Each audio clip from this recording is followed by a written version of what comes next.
പാപത്തിൽ ജീവിച്ച് പരിശുദ്ധരായ ദൈവത്തോടകന്ന് ദൈവമായിട്ട് ബന്ധമില്ലാതെ ജീവിക്കുന്ന അവസ്ഥയിൽ നിന്ന് നമ്മെ മോചിപ്പിക്കുവാൻ, നമ്മുടെ പാപങ്ങളുടെ പരിഹാരം വരുത്തി നമ്മെ ദൈവരാജ്യത്തിന്റെ അവകാശികളാക്കി തീർക്കുവാൻ വേണ്ടിയായിരുന്നു യേശുക്രിസ്തുവിന്റെ ക്രൂശുമരണം. വിശുദ്ധ തിരുവെഴുത്തിന് പ്രകാരം പറയുന്നു, ഒരിക്കൽ മരിക്കുകയും പിന്നെ ന്യായവിധിയും ദൈവം മനുഷ്യർക്ക് വേണ്ടി നിയമിച്ചിരിക്കുന്നു.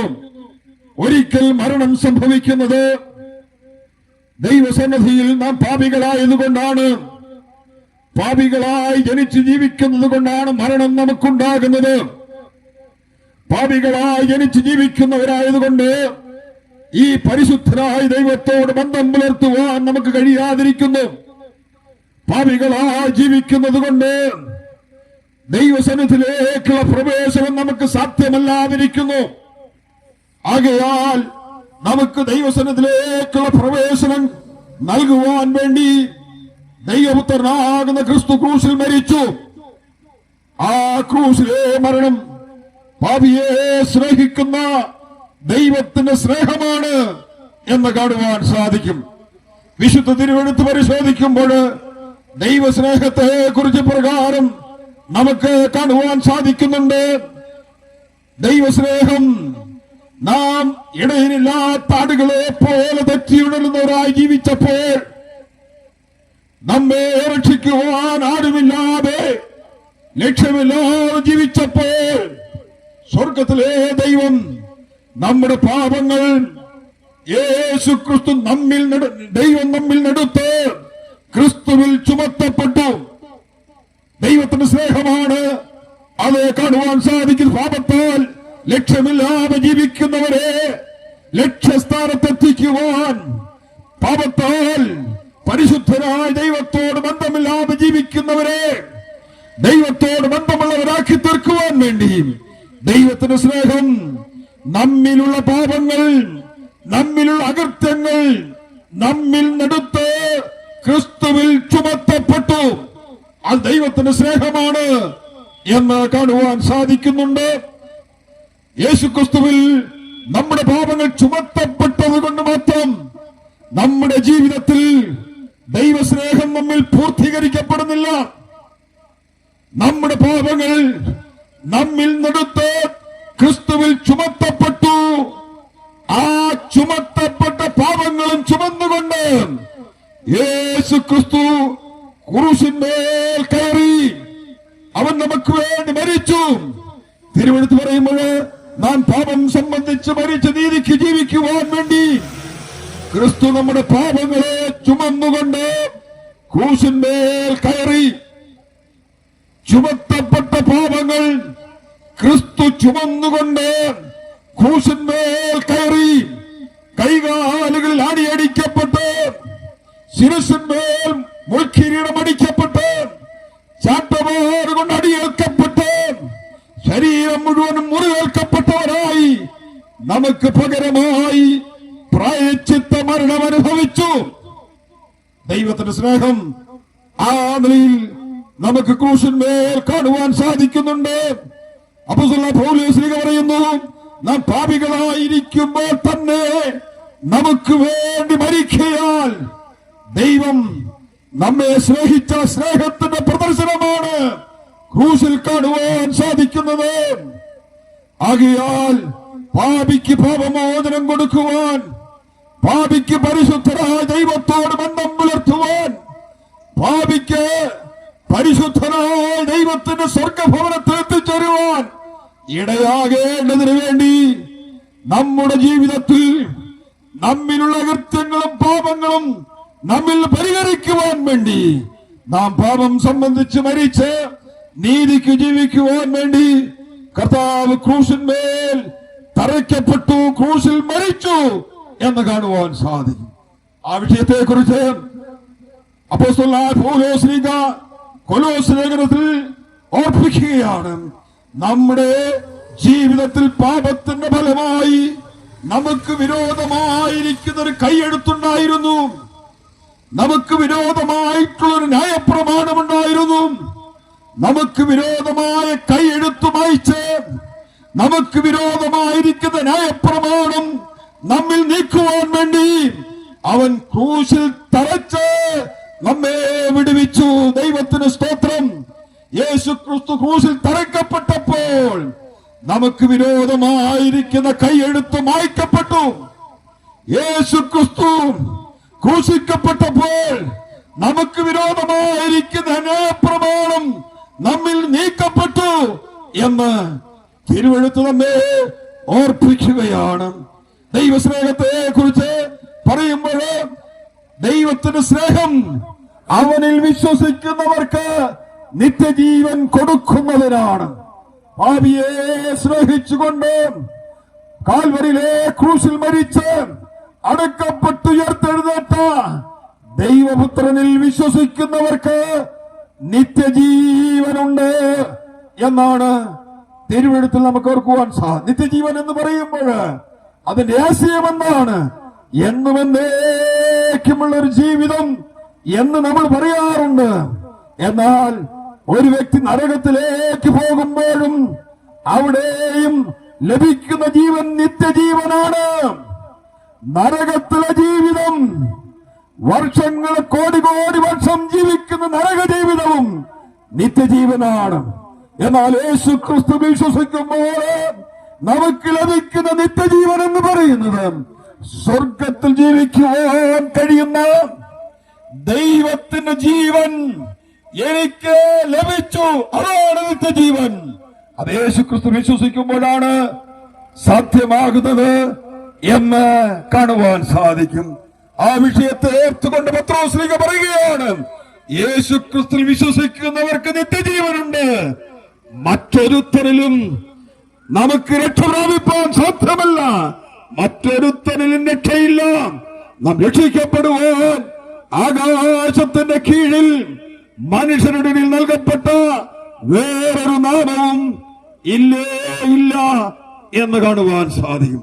ഞങ്ങൾ ഇങ്ങനെ പ്രസംഗിച്ചുകൊണ്ടിരിക്കുമ്പോൾ പാപിയാകുന്ന മനുഷ്യൻ ക്രിസ്തുവിൽ വിശ്വസിച്ചാൽ അവർക്ക് മരണത്തിനപ്പോൾ സ്വർഗത്തിൽ പോകുവാൻ സാധിക്കുമെന്ന് പ്രസംഗിക്കുമ്പോൾ ചില ചെറുപ്പക്കാർ ഞങ്ങളുടെ അടുക്കിലേക്ക് കടന്നു വന്ന് നിങ്ങളുടെ പ്രസംഗമൊക്കെ നല്ലതാണ്, ഒക്കെ ശരിയാണ്, നിങ്ങളുടെ പ്രസംഗം കേൾക്കുവാൻ ഇമ്പമുള്ളതാണ്, ഒക്കെ ശരിയാണ്, എന്നാൽ ഞങ്ങളൊരു കാര്യം അംഗീകരിക്കുന്നില്ല.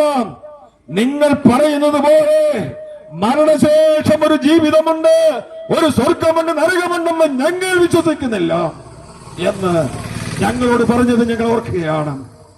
അപ്പോൾ ഞങ്ങൾ അവരോട് ചോദിച്ചു, പിന്നെ മരണശേഷം ഒരു ജീവിതമില്ല എങ്കിൽ മരണമെന്ന് പറഞ്ഞാൽ എന്താണ് എന്ന് ചോദിച്ചപ്പോൾ അവര് പറഞ്ഞു, ഇല്ലാതായിത്തീരുന്നൊരു അനുഭവമാണ്, ഇവിടെ നിന്ന് മാറ്റപ്പെടുന്നൊരു അനുഭവമാണ്. എന്നാൽ മരണമെന്ന് ആ വാക്കിന്റെ അർത്ഥം വേർപാടുന്ന അർത്ഥമാണ്. ഇവിടെ നിന്ന് മറ്റൊരു രാജ്യത്തിലേക്ക് പോകുന്നു, മറ്റൊരു ലോകത്തിലേക്ക് പോകുന്ന ഒരു അനുഭവമാണ് മരണം. അതുകൊണ്ടാണ് നമ്മുടെ വീട്ടിൽ വളർത്തുന്ന പശു ഒരിക്കലും മരിച്ചുപോയെന്ന് നമ്മൾ പറയാറില്ല. നമ്മുടെ വീട്ടിൽ വളർത്തുന്ന പശു ചത്തുപോയി എന്നാണ് പറഞ്ഞത്. നമ്മുടെ വീട്ടിൽ വളർത്തുന്ന കോഴി മരിച്ചുപോയി എന്ന് പറയാറില്ല. നമ്മുടെ വീട്ടിൽ വളർത്തുന്ന കോഴി ചത്തുപോയി എന്നാണ്. എന്നാൽ മലയാള ഭാഷയിൽ വളരെ ബഹുമാന പുരസ്സരം പറയുകയാണ്, ഇന്ന വീട്ടിലെ മത്തായിച്ചൻ മരിച്ചുപോയി എന്ന് പറഞ്ഞാൽ ഇല്ലാതായി തീർന്നു എന്നർത്ഥമല്ല, ഇവിടെ നിന്ന് മറ്റൊരിടത്തേക്ക് പോയി എന്നർത്ഥമാണ്. ആ മറ്റൊരിടത്തേക്ക് പോയി എന്ന് പറഞ്ഞാൽ ഒന്നല്ലെങ്കിൽ സ്വർഗത്തിലേക്ക് പോയി, അല്ലെങ്കിൽ നരകത്തിലേക്ക് പോയി. അപ്പോൾ ഞങ്ങളുടെ ചെറുപ്പക്കാര് പറഞ്ഞു, നിങ്ങൾ പറയുന്ന പോലെ മരണശേഷമല്ലത്, അങ്ങനെ ഒരു സ്വർഗമുണ്ടെങ്കിൽ അത് ഇവിടെയാണ്, നരകമുണ്ടെങ്കിൽ അത് ഇവിടെയാണ് എന്ന് പറഞ്ഞു. അപ്പോൾ ഞങ്ങൾ അവർ ശാന്തമായിട്ട് പറഞ്ഞു, സ്വർഗം നിങ്ങൾ പറയുന്നു ഇവിടെയാണെങ്കിൽ സ്വർഗത്തിൽ മദ്യഷാപ്പുണ്ടോ? ഇവിടെ മദ്യഷാപ്പുണ്ട്. ഇവിടെ സ്വർഗമാണെങ്കിൽ ഇവിടെ കോടതിയുണ്ട്. സ്വർഗത്തിൽ കോടതിയുണ്ടോ? ഇത് സ്വർഗമാണെങ്കിൽ ജീവിതങ്ങളെ മൃഗീയമായി കൊലപ്പെടുത്തുന്ന ഒരു അനുഭവമുണ്ടോ? സ്വർഗത്തിൽ അങ്ങനെയുള്ള അനുഭവമൊന്നുമില്ല. ചില വർഷങ്ങൾക്ക് മുൻപ് ഞാൻ പേപ്പറിൽ വായിച്ചു, ഒരു വലിയ മട്ടുള്ള തന്റെ കൊച്ചു മകനെ വിറക് കമ്പുകൊണ്ട് അടിച്ചു കൊലപ്പെടുത്തി. പ്രിയപ്പെട്ടവരെ, ഇത് സ്വർഗമാണെങ്കിൽ അങ്ങനെയുള്ള കാര്യം നടക്കുന്നില്ല. നാം വായിച്ചല്ലോ, സ്വന്തം നൊന്ത് പ്രസവിച്ച കുഞ്ഞിനെ ബക്കറ്റിൽ മുക്കിക്കൊലപ്പെടുത്തി. ഇത് സ്വർഗമാണെങ്കിൽ അങ്ങനെ നടക്കുകയില്ല. നേരെ തിരിച്ച് ഇത് നരകമാണോ? നരകത്തിൽ ദൈവവിശ്വാസമില്ല, ഇവിടെ ദൈവവിശ്വാസമുണ്ട്. നരകത്തിൽ പള്ളിയില്ല, ഇവിടെ പള്ളിയുണ്ട്. അതുകൊണ്ട് ഇവിടെ സ്വർഗമല്ല, നരകമല്ല, ഇത് ഭൂമിയാണ്. ഭൂമിയിൽ ഇങ്ങനെയുള്ള കാര്യങ്ങളൊക്കെ നടക്കുന്നു. ചതിവുണ്ടാകുന്നു, വഞ്ചനയുണ്ടാകുന്നു, കൊലപാതകമുണ്ടാകുന്നു, മൃഗീയമായ മനുഷ്യ ജീവിതങ്ങളെ കൊലപ്പെടുത്തുന്നു. ആകയാൽ ഇത് ഭൂമിയാണ്. ഭൂമിയിൽ ഇങ്ങനെയുള്ള കാര്യങ്ങളൊക്കെ നടക്കും. പ്രിയപ്പെട്ടവരെ, മരണത്തിനപ്പുറം സ്വർഗത്തിൽ പോകുവാൻ, മരണത്തിനപ്പുറം സ്വർഗം എനിക്ക് സ്വന്തമാക്കുവാൻ കഴിയാത്ത പാപത്തിന്റെ പരിഹാരം യേശുക്രിസ്തുവിന്റെ ക്രൂശുമരണത്തിൽ കൂടെ സാധ്യമായി. ആകയാൽ ഈ കർത്താവിന്റെ ക്രൂശുമരണത്തെ വ്യക്തിപരമായി വിശ്വസിക്കുവാൻ, ഈ ക്രൂശുമരണത്തിൽ കൂടെ എന്റെ പാപത്തിന്റെ പരിഹാരം ലഭിച്ചു എന്ന് വിശ്വസിക്കുവാൻ, യേശുക്രിസ്തുവിന്റെ ക്രൂശുമരണത്താൽ എന്റെ നരകശിക്ഷാവ് നീങ്ങിപ്പോയി എന്ന് വിശ്വസിക്കുവാൻ ഇടയാകേണ്ടത് ആവശ്യമാണ്. അങ്ങനെ മരിച്ചിട്ടുയർത്തെഴുന്നേറ്റ യേശുക്രിസ്തുവിന്റെ ക്രൂശിന്റെ ചവിട്ടിൽ വന്ന് പാപങ്ങളെ ഏറ്റുപറഞ്ഞ് ഞാൻ മരിച്ചാൽ നരകത്തിലേക്ക് മാത്രം പോകുവാൻ യോഗ്യനാണ്, എന്നാൽ എനിക്ക് സ്വർഗം ആവശ്യമാണ്. ആകയാൽ കർത്താവേ, അവിടുത്തെ ക്രൂശുമരണത്തിൽ കൂടെ എന്റെ നരകശിക്ഷാവധി നീങ്ങിപ്പോയി, അത് ഞാൻ വിശ്വസിക്കുന്നു എന്ന് പറഞ്ഞ് യേശുക്രിസ്തുവിനെ രക്ഷകനും കർത്താവുമായിട്ട് ഹൃദയത്തിൽ അംഗീകരിച്ച് ഏറ്റുപറഞ്ഞ് യേശുക്രിസ്തുവിനായി ജീവിതം സമർപ്പിക്കപ്പെടുക. ഇതല്ലാതെ മറ്റൊരു മാർഗവും ഇല്ല. ഏത് വലിയ പാപിയായിരുന്നാലും, ഏത് പേരിലുള്ളവനായിരുന്നാലും, ഏത് സംഘടനയിലുള്ളവനായിരുന്നാലും നിഷ്പക്ഷമായി മരിച്ചിട്ടുയർത്തെഴുന്നേറ്റ ക്രിസ്തുവിന്റെ പാദപീഠത്തിൽ വന്ന് പാപങ്ങളെ ഏറ്റുപറഞ്ഞ് കർത്താവേ, പാപിയാകുന്ന എന്റെ പാപത്തിന്റെ പരിഹാരം അവിടുത്തെ ക്രൂശുമരണത്തിൽ കൂടെ എനിക്ക് ലഭിച്ചു എന്ന് വ്യക്തിപരമായി വിശ്വസിച്ച് യേശുക്രിസ്തുവിന്റെ രക്ഷിതാവും കർത്താവുമായിട്ട് ഹൃദയത്തിൽ അംഗീകരിച്ചേറ്റു പറഞ്ഞ് ക്രിസ്തുവിനായി ജീവിതം സമർപ്പിക്കപ്പെടുവാൻ ഇടയാകുന്നവർക്ക് മരണത്തിനപ്പുറം സ്വർഗത്തിൽ ചെല്ലുവാൻ സാധിക്കും. പ്രവാചകൻ വിളിച്ചു പറയുകയാണ്, സകല ഭാസികളുമായുള്ളവരെ എല്ലാവരും എന്റെ അടുക്കൽ നിന്ന് രക്ഷപ്പെട്ടുകൊള്ളുവീനെന്ന് സൈന്യങ്ങളുടെ ദൈവമായ യഹോവ അരുളി ചെയ്യുന്നു. ഇത് ഞങ്ങളുടെ വാക്കുകളല്ല, സൈന്യങ്ങളുടെ ദൈവമായ സർവശക്തനായ ദൈവം അരുളി ചെയ്യുകയാണ്. എല്ലാവരും ഈ ദൈവത്തിലേക്ക് വന്ന് രക്ഷപ്പെട്ടുകൊള്ളുവീൻ. ദൈവത്തിന്റെ വാക്കുകളാണ്. ഏത് വലിയ പാപിയായിരുന്നാലും പ്രവാചകൻ ആ വിഷയത്തെ കുറിച്ച് പറയുന്നത്, വരുവീൻ നമുക്ക് തമ്മിൽ വാദിക്കാം. നിങ്ങളുടെ പാപങ്ങൾ എത്ര കടുഞ്ചുവപ്പായിരുന്നാലും അത് പഞ്ഞി പോലെ വെളുപ്പിക്കും. നിങ്ങളുടെ പാപങ്ങൾ രക്താംബരം പോലെ കടുഞ്ചുവപ്പായിരുന്നാലും അത് ഹിമം പോലെ വെളുപ്പിക്കും. അങ്ങനെ വിശുദ്ധിയിലേക്ക് നടത്തുവാൻ കഴിയുന്ന സന്ദേശമാണ് ഞങ്ങൾ പ്രസംഗിക്കുന്ന സുവിശേഷത്തിന്റെ സന്ദേശം. ഞങ്ങൾ ചൂണ്ടിക്കാണിക്കുന്ന ക്രിസ്തുവിന്റെ സന്ദേശം പാപിയെ ശുദ്ധീകരിക്കുന്നതാണ്, പാപിക്ക് ഭാവമോചനം കൊടുക്കുന്നതാണ്.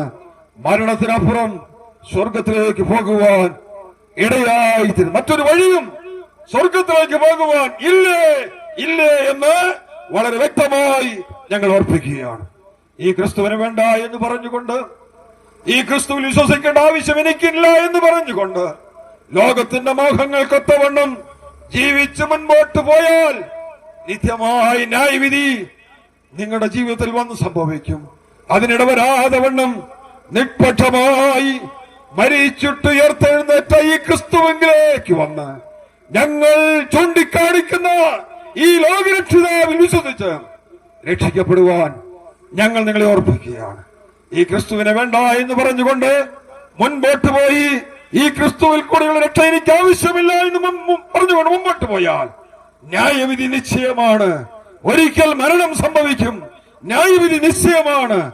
തിരുവെഴുത്ത് പ്രകാരം പറയുന്നു, സുവിശേഷമനുസരിക്കാത്തവർ കർത്താവിന്റെ സന്നിധാനവും അവന്റെ വല്ലഭത്വത്തോടുകൂടിയ മഹത്വവും വിട്ടകന്ന് നിത്യനാശം എന്ന ശിക്ഷാവിധി അനുഭവിക്കും.